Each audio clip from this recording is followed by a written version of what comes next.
Well, thank you. Good afternoon. It's good to be with everybody. It's great to be back in East Palestine. As a lot of you know, one of the first real crises that we confronted when I was United States Senator for the great state of Ohio was the train derailment in East Palestine. And there are a few reasons why I want to come back, of course, on the second anniversary of the disaster. I think the first is just a signal to the people here in East Palestine that we, as a lot of you know, one of the first real crises that we confronted when I was United States Senator for the great state of Ohio was the train derailment in East Palestine. And there are a few reasons why I want to come back, of course, on the second anniversary of the disaster. I think the first is just a signal to the people here in East Palestine that we will not forget you. I talked to the president about this visit a couple of days ago. The president loves this community. Of course, he visited himself personally. And President Trump just wanted to deliver a message that this community will not be forgotten, will not be left behind, and we are in it for the long haul in East Palestine. What does that mean? Well, one thing it means is that, of course, the environmental cleanup has to get done. It's a tragedy and a shame that it wasn't done during the last administration, but I guarantee we're going to finish the cleanup during this administration under the great leadership of Lee Zeldin, our new EP administrator who stands behind me.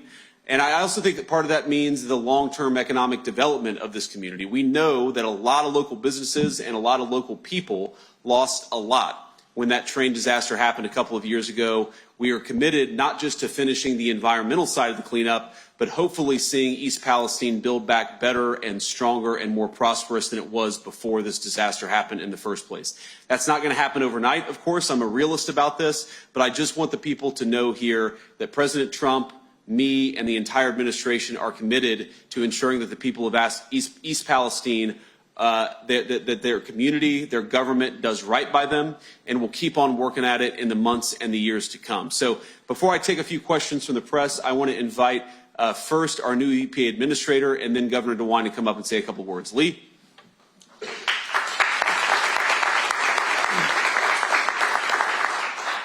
I was just sworn in middle of last week, and as soon as I was sworn in, I instantly heard from the Vice President's office saying that your first order of business right away, your first trip, we're going to East Palestine. As someone who was watching this disaster strike 2 years ago, from somebody who was watching from out of state, I saw then Senator Vance go to the site and lead, to be a voice for people looking for leadership from all levels of government.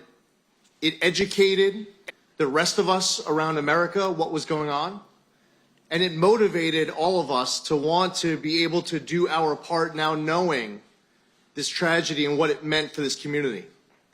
I know how much of a priority that this is for Vice President Vance, and because it is such a high priority for him, I will make sure that for the EPA, it is our highest priority, day in, day out, doing everything in our power to make sure that this is completed as quickly as possible. Anything that is left will be done as fast as we possibly can. That is our charge from our Vice President.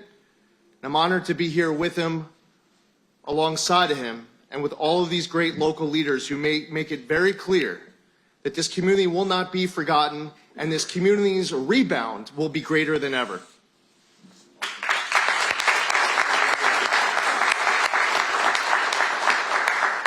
Well, Mr. Vice President, thank you for coming back. As the Vice President said, one of the first major crises he dealt with was this one. And he was here, and he's been here a number of times, and we're grateful that he is back. Mr. Administrator, thank you very, very much. We look forward to working with you. We had an opportunity to talk with the administrator a few moments ago, and many things that we're going to be working with very, very closely. We had the opportunity to listen to a number of the leaders in the community a moment ago. And one thing I've noticed about the Vice President is he's a very, very good listener. And taking that information back, he's here to find out more information. We're here to find out more information. So there are, I think, some very, very positive things that we can do. And that we're going to be working with the Vice President, with the Administrator, to make sure that is done. This is a community that is resilient, is tough, and is strong. It's a great, great community. It's a great place to raise a family. My wife, Fran, and I have spent some time in the school just talking with students over the last several years, and it's just a great, great community. But it's also a community that continues to need a little assistance And we're certainly going to be willing to do that and are going to be doing that. Again, Mr. Vice President, thank you very much for being here. Appreciate it.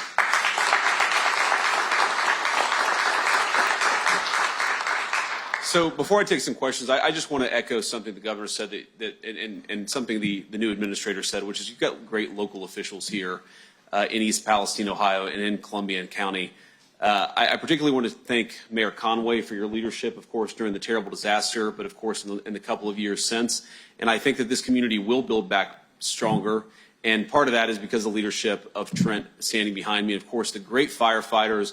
I'm honored to have you guys joining us. I know that a lot of you took it upon yourselves to make sure this community thrived and survived in the wake of that disaster. We're thrilled to have you here, and we're honored by your presence.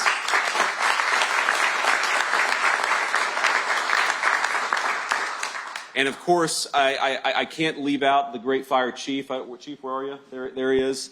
The good thing about the fire chief is whether you're a United States Senator or the Vice President of the United States, he tells you exactly what he thinks you need to hear.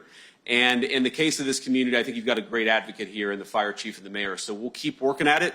We recognize this is a long-term commitment, but we're in it for the long haul. Jack, you got a question? Yes, sir, Mr. Vice President. When you scraped that stick along the creek bed 2 years ago, everything changed. Could you speak to your leadership role in that, President Trump's leadership role, and will that include going forward advocating for something like the Railway Safety Act passage? Yeah, so Jack, what I did, I came here a couple years ago. I talked to people on the ground. It was kind of crazy. The first person I met was at a gas station. We had to stop and get gas. And I asked her what was going on. And I expected her just to be, you know, it's a small town, but it's not that small of a town. I expected her to be a person who was just generally aware of what was going on. And she actually was living in a house that was over one of the creeks where she was smelling the fumes coming into her house. And I realized that, you know, the most important part sometimes of being a leader is just listening to the people who are on the ground and experiencing this. And that's what I've tried to do. As the governor said, that's what I try to do, talking to local businesses, because it is different now, right? In that initial phase, what we were most worried about is the water clean to drink? Is the air safe to breathe? That's what we were really worried about 2 years ago. Now what we're worried about is finishing the cleanup and getting this community back on the path of economic prosperity.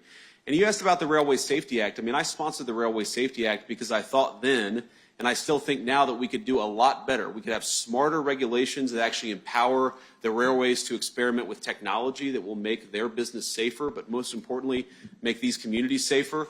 And I think that we could do a lot better at ensuring that when you have a terrible train disaster like what happened in East Palestine, the railways actually pick up the tab.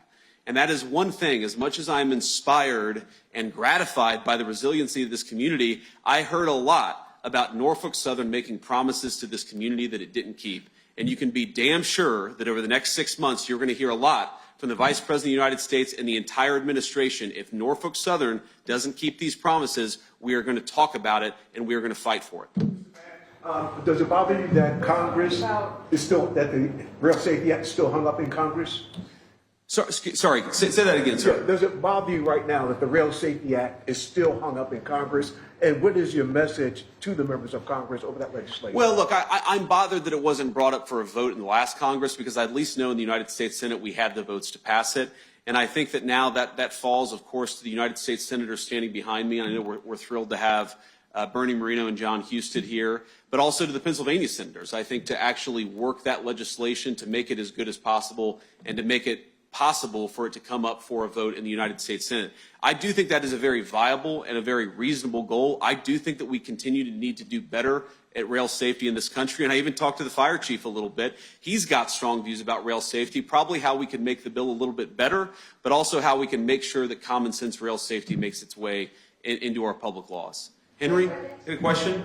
I have a question on tariffs, if you don't mind. Sure. The president said yesterday that there could be some pain associated with the tariffs. We've seen some news over the last few hours with Mexico, some developments on that front. But I'm curious, how concerned do you think Americans should be about the impact tariffs will have on prices for them?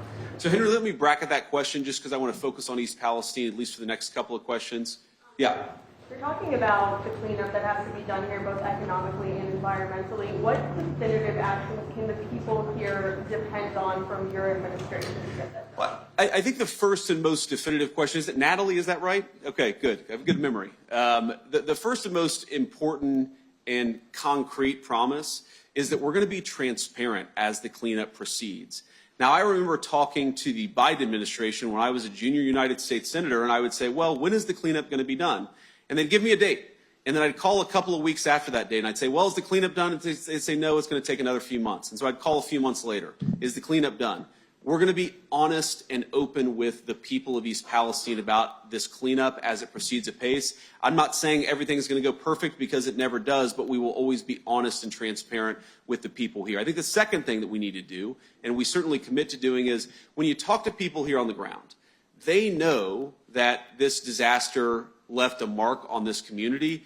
They know also that to rebuild, you're going to have a government that's in it for the long haul, that's doing the long-term well testing, the long-term water testing, the long-term air testing, the long-term health testing. And that's something that we're going to fight to make sure that we do over the next few years of this administration. Because, again, to rebuild this community, and I think it's a beautiful place. It's got great workers. It's got incredible natural landscape. It's got great people. But people have to be confident that they can invest in a business here, that they can build a business here, that they can raise a family here. That's going to take the long-term commitment, I think, of the Environmental Protection Agency, but of the whole administration, and that's certainly something that people here should expect, and they'll have. Sure. In speaking with residents here over the past 2 years, one of the things that they tell us, the News Nation, is that they want a federal disaster declaration so that federal funds can come in so that they can get Medicare and they can get long-term health monitoring. I know the previous governor, has asked for this. When I spoke with you last year, you asked President Biden to sign this. Will the Trump administration declare a disaster here so people can get these resources that they need?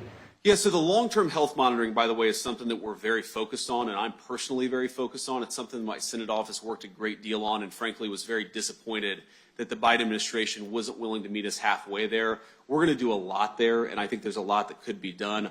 On the disaster declaration, it's an interesting question, because a disaster declaration may have been very helpful 18 months ago. I don't know that it's still helpful today. And so what I'm going to do is I'm going to ask the governor behind me. I'm going to talk to Lee about this, and I'm going to say, is a disaster declaration still helpful? Because if the answer is yes, then I'm going to take that message back to Washington. But the answer may well be no, right? Because we're not in the same phase of this thing now that we were 2 years ago. Thank God for that. We're going to do right by the community. That answer may not be the same as it was 18 months ago, but we're still going to work at it. Mr. Vice President, in talking to locals as we have the last 2 years, many of them say that they're now worse off than they were before. Yes. They're closing their businesses, selling their businesses. What can you tell them now in this forum that they're going to hear at some point in the next 24 hours that leaves them thinking this is not just more lip service that they have heard for the last 2 years? So I guess what I'd ask him is, first of all, you're right. A lot of people in East Palestine have dealt with unspeakable tragedy and then economic calamity on top of that. I've talked to a lot of local businesses just here today who have lost customers, who feel like the bottom line is a lot worse than it was before this disaster happened. And that's local retailers, that's oil and gas businesses. But I guess what I'd ask them is, don't give up on this community, because we're not going to give up on this community. And it's not always going to be easy, and I'm not going to be able to take away the 2 years of economic pain that have been caused by this train disaster. But you do now have a government that cares about you, that's going to work on these problems, and isn't going to snap its fingers and fix everything, because that's not how any of this works, but is going to fight every single day to make sure you get the infrastructure, the redevelopment aid, and certainly the health and environmental aid that you need to get back on your feet. I really do believe that if we work this the right way, that if the federal government, the state government, the EPA administrator, and the people on the ground are willing to work for this community, then we're going to do better by East Palestine than we have over the last couple of years. That's certainly my commitment to this community. Okay, John. We talked rail safety probably more than anything over the last 2 years. When you introduced it, you spoke for yourself, you spoke for the constituents of Ohio. You now speak for the administration. Sure. Does the administration stand behind the Rail Safety Act as you introduced it? Well, John, the president endorsed the Rail Safety Act, of course, when it came out. And so certainly I think that we can say with confidence the president shares my view that we need some common sense rail safety. And yes, that is something that we're going to work on over the next couple of years. It's something that I think that we have a much better shot at, frankly, with Republicans in charge. Remember, we had the legislation. It was bipartisan. We had it in a place where it would have passed the United States Senate. Chuck Schumer just refused to bring it up to the floor for a vote. And so, yeah, I think things are a little bit different this time, and we're going to make sure we get this right. Mr. Vice President. Now, Henry asked me a question about tariffs. Let me say this, Henry. So I think for a couple of, look, not just a couple of years, for 40 years, with one very obvious exception, I think that we have had successive administrations who have not recognized that America's economic power is not just a source of prosperity, but is also something that we should be willing to put to use to make the American people safer and healthier. And unfortunately, we have had, especially at our southern border, a southern neighbor, and I think an important ally if they want to be, who has not taken their basic responsibility seriously about securing their own border and doing basic law enforcement within their own country. Now, what's happened? What's happened is that even in communities like East Palestine, you have seen a massive explosion in the amount of deadly, poisonous fentanyl that exists in this country. We've seen the toll in orphan children, in families who have lost loved ones, and over 100,000 lives per year, most of which have come, 100,000 lives per year lost to drug overdose, most of which have come from the fentanyl problem. Mexico has got to do a better job, and President Trump's message is very simple. We are done being taken advantage of. Now, actually, I was in the air. I talked to the president very briefly about this.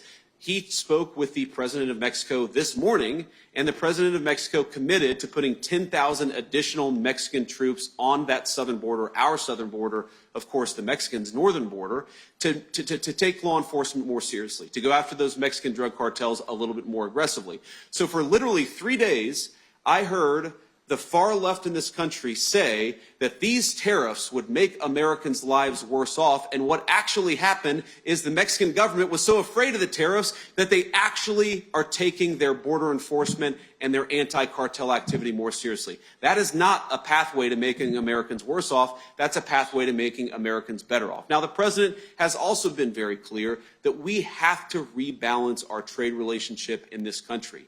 Every single country, if you look even at our northern neighbors, Canada, do Americans realize that the Canadians charge massive, massive tariffs on our products that go into the country of Canada, including on our great agricultural products that people right here in the state of Ohio depend on?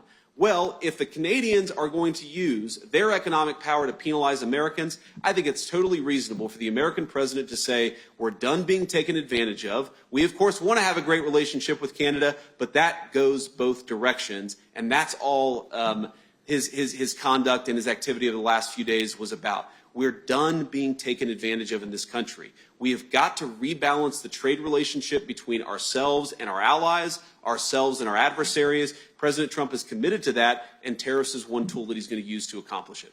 President, listening, talking to folks today and over the last few years, the biggest thing they heard is they don't want this to happen in another community. What are some of those action items you heard talking to the folks during your visit today? You can take back to D.C. kind of, all right, let's hit the ground running on these things. Yeah, so it's interesting. Most of what I heard today was actually concerns about economic development. Okay, but of course I've been to East Palestine. This is my, I think, 5th or 6th visit. I've heard a lot about the concerns related to rail safety. And I think there are a few very basic common sense things that can be done. And look, some of this the railways are already doing, but some of this I truly believe is going to have to happen through things like the Railway Safety Act. Number one, you've got to inspect these cars more before they go off. You've got to better use technology to monitor when a train is about to have a catastrophic failure. These are all things that were sort of built into the infrastructure of the Railway Safety Act, and it's something we're going to keep on working on. Look, this can't happen again. As much as I believe in East Palestine, and I really do believe in this community and its people, what they're rebuilding through shouldn't have happened. It's not their fault, and if we can take any learning from this, it's hopefully not to force another community to go through it again. Still want more assurance. So to Lee Zeldin, one of the things that was done, the question that's still raised is why the initial burn was allowed to happen from the EPA standpoint in the first place. And then when that plume went across into Pennsylvania and other states, a lot of testing wasn't done there. back to what you were just talking about, the tariffs. So much money was spent on foreign countries, on allowing illegals into our southern border. A lot of this community feels like they've been abandoned, and it's been addressed already, but what is going to be done tangibly that you can see going forward that may address some of those? Will there be more testing done on areas that haven't been tested yet? More funding or holding Norfolk Southern accountable, more than the $70,000 they've offered per person? Yeah, so a couple of quick things on that, and I'll take one more question, then we'll have to hit the road. So if you go back to the original promises that Norfolk Southern made, right? One, there was a big settlement for all the people who were personally injured from the disaster. I'm not talking about the environmental problems. I'm talking about those who were directly injured, like some of the chief's firefighters who sacrificed and need to be compensated for it. It turns out that a lot of those compensation promises have not been met, even though they've been built into court orders. That is unacceptable. We're going to talk to Norfolk Southern about it. Another Norfolk Southern promise is we talked about building a training facility in East Palestine that would train firefighters from Pennsylvania, West Virginia, and Ohio. But also, and the governor made this point to me privately, unfortunately, the firefighters behind me know more about how to deal with a railway disaster than almost any firefighting corps in the entire country. Let's turn that into knowledge that we can spread across this tri-state area and actually make better firefighters, or at least more well-trained firefighters, out of that process. Well, Norfolk Southern promised they were going to provide the money to build that training facility, and every single person to a man has told me that money has not come. Well, that's unacceptable too. So I think that a lot of this comes down to making sure the promises of Norfolk Southern actually turn from promises into reality, and that's something we're going to work on and certainly take back to Washington. Still want more assurance, Vice President, residents still want more assurance that any health concerns in the future will be covered, and they also want further health studies, which may be highly unlikely if the administration is making cuts to agencies like the National Institute of Health and the CDC. So what will you do about this? Well, first of all, I'd say cutting ridiculous bureaucracy is actually facilitates providing important services to people here on the ground. We all know that we have a government that wastes too much money, frankly, where there's a lot of fraud built into how our government spends money. And one of the things that does is waste taxpayer dollars. But the other thing that it does is it ensures that the money that we have in our resources at the federal government don't end up going to the people who actually deserve it. And so President Trump's desire to bring some efficiency back to the federal government, that's not going to be bad for the people of East Palestine. It's actually going to ensure that the resources we spend on health actually go to people on the ground rather than bureaucrats. And frankly, we're not talking about a lot of money. When I was working on this with the Biden administration, we needed $5 million to start the long-term health study that we wanted to start. I know there's some negotiation about where exactly that money is going to come from. I think it should come from Norfolk Southern and not from the taxpayers. But we are committed to ensuring that people's long-term health needs are met on the one hand, and that those long-term health questions are answered. I really do believe that a critical piece of rebuilding East Palestine is giving people confidence that they can raise a family in health and safety here in this community. Now, I believe that's true, but the only way that other people are going to believe that's true is if folks like Lee Zeldin at the EPA and the broader administration take those health and safety concerns seriously. I promise the people of East Palestine we are taking those concerns seriously, and we will do so for the remainder of President Trump's administration. God bless you guys. Thank you for being here.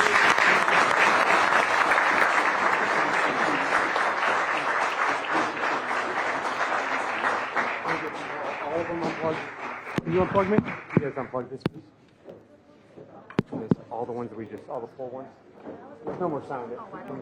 Yeah, that one. Just push the button. Sorry. There we go. Thank you.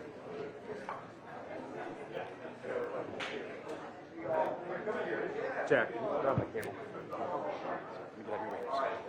The rule I learned is that if you can't see the camera gets to you. So my big head is in front of somebody, then move me or move yourself. Got it, buddy?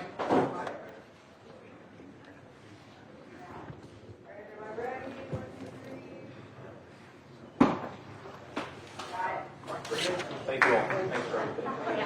Thank you again.